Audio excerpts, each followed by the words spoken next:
अच्छा ये बात बा। मरते हैं मुझ पे मेरे हैं लाखों सनम। मोबाइल है इसका रे। चुंबक सब आते मेरे पास न बुलाते हैं हम। मरते हैं मुझ पे मेरे हैं लाखों सनम। ऐसे ही चलती रहो तुम सही जा रही हो। क्या? ऐसे ही चलती रहो तुम सही जा रही हो। अच्छा बाजारे चा बाजार में ये रानी कुंवार में भतार वाला भतार वाला मजा उठा रही हो। बाजारे चा बाजार में ये रानी कुंवार में भतार वाला मजा उठा रही हो। हाँ तब का। अच्छा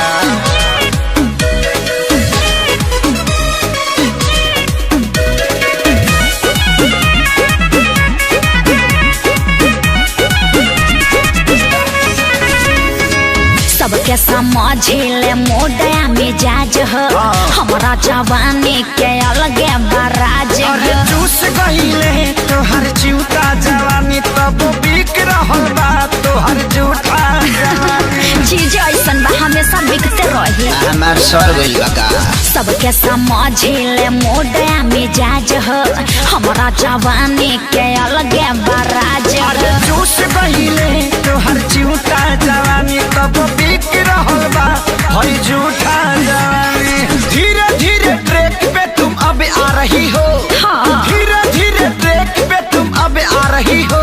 बाजारे चा बाजार में ये रानी कुंवार में भतार वाला भतार वाला मजा उठा रही हो।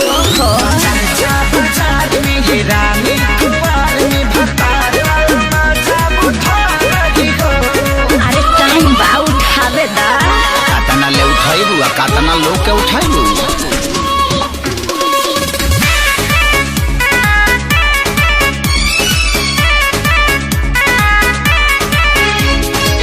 केहू न ऐसा जे पागल न प्यार में मार करवाइले हम ता बाजार अरे में। छोड़ दी हले जब धके खेसारी हाँ। भर गइलू अजय बच्चन बभारी। अरे हम सब पे भारी पड़ जाने। आदमी है कि भैंस रे। केहू न ऐसा जे पागल न प्यार में मार करवाइले हम ता बाजार अरे में। छोड़ दी हले जब धके खेसारी का? भर गइलू अजय बच्चन बभारी। मड़ई में गरइए बाछी खूब खा रही हो।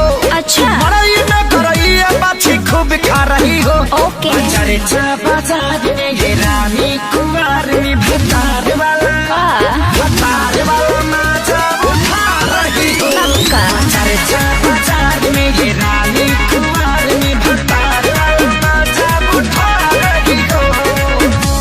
हाँ तो दिक्कत का बा तहार हिकत का बा। माइयो गे माइयो।